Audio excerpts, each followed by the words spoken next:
Good morning. This is Dr. Timothy Scott here at Life Point Medical, and it is July the 28th. And yes, we are open and we're taking calls and we're trying to address everybody's needs as we get through with the weekend. Which hopefully you had a great weekend. I did.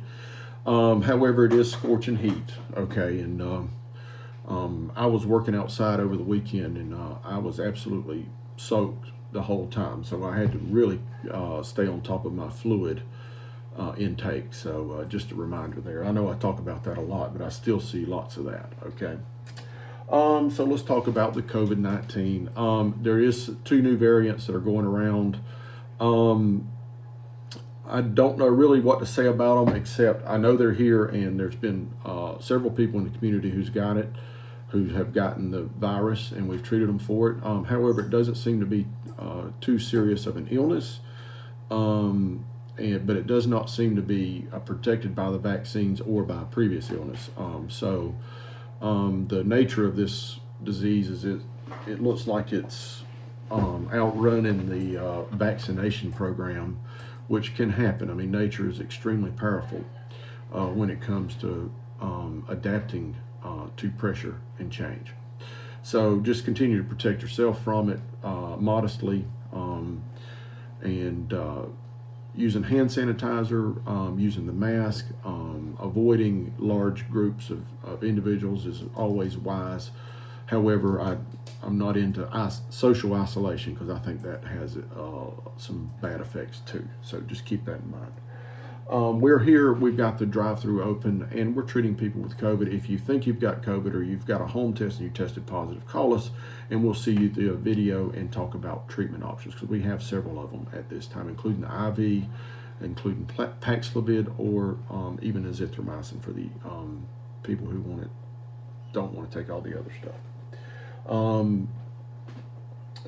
We've started a new service here, and this is really, we've offered a nursing home outreach program where I've hired a provider, Pamela McIntyre, and she goes around and she's going to be working in the nursing homes in this region, working through me, and we're going to be taking care of our folks that are currently in facilities. With that in mind, if you have a family member that is in a facility and you would like us to take over or to care, we have to talk to the facility and make sure it's okay with them, but we can provide those types of services. And certainly from now on, if I do have a patient of mine that gets admitted to a nursing home, we'll be able to continue to follow them through that event. Okay. One reminder, clinical, that I want to do, which is a very important service to you, my patients, and that's hospital follow-up. Okay, the government wants us to see you really soon after you get out of the hospital, and I think it's a great idea. And many times, I take a hospital patient and I have to fix their meds or fix another medical problem that was missed or skipped while they were in the hospital. No hospitals are perfect, and I'm not downplaying any one in particular. However, I would like to see you if you get hospitalized. If you're a patient of mine and you get put in the hospital, I want to see you a few days after you get out, within like 72 hours. I really do, because I want to look over everything. Now, a lot of people are exhausted and they don't want to do anything with the doctor after they get out of the hospital. I completely understand that. But if you're on a bunch of new medicines, or they've changed everything about your medicines, or you don't feel right, or things are not going right, set up an appointment for us to see you, okay, and to check in, look over your shoulder, and make sure everything's been done correctly. Bring all your meds when you do that, okay? Bring your meds in here, just like I ask for every visit, so that way we can reconcile your meds. We can verify what you're on and verify what you're not on, and get all that figured out, because I do that lots, and I think it's extremely helpful to people. So keep me in mind on that deal, okay, because that's really important, and I think it'll keep you out of trouble.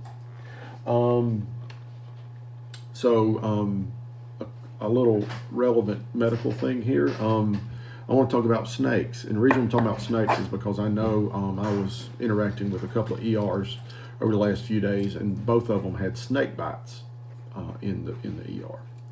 And so snakes are very prevalent in Raven County, and if you're trying to avoid snakes in Raven County, I think it'll be easier if you just avoided Raven County, okay, because this place is full of snakes.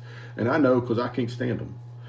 They scare me to death. Okay, but they're everywhere, okay, in this community, and they're very, very prevalent. And the main thing is, the thing I want to reiterate is almost nobody gets bit if they leave the snake alone.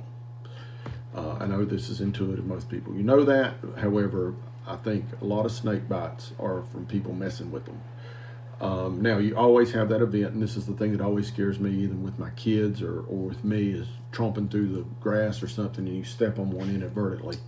To my knowledge, I've never done that, and I've done a lot of walking and traveling here in Raven County. However, that's probably my biggest fear. So if you're around water, or you around mice, you know, they used to all be in our barn when I was growing up because there was mice everywhere. Just avoid snakes. I do exterminate poisonous ones just because I have small children, and I try to leave the non-poisonous ones alone, and I try to get help to figure out which one's which, and I think I got it down pretty good. But we know in this community there's two prevalent poisonous snakes. There's timber rattlers, and then there's copperheads. And the timber rattlers are around rocks, rocky hillsides, and every copperhead I've seen is usually been by a body of water. Okay, and so anyway, if you're around one of these snakes, if you're going to exterminate it, just verify that it is really a poisonous snake, and make sure you're not on government land, because I don't think that's allowed.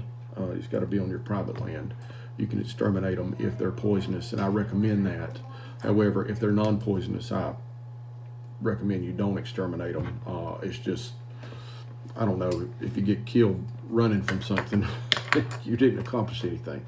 So anyway, that's my thing on snakes. Just be careful, be mindful. Some people wear snake shin guard for snakes. A lot of my family used to wear those when they would go out picking blackberries and things like that. So that's helpful. But being vigilant and being aware that they're there is the most important thing, and leave them alone if they're not bothering you.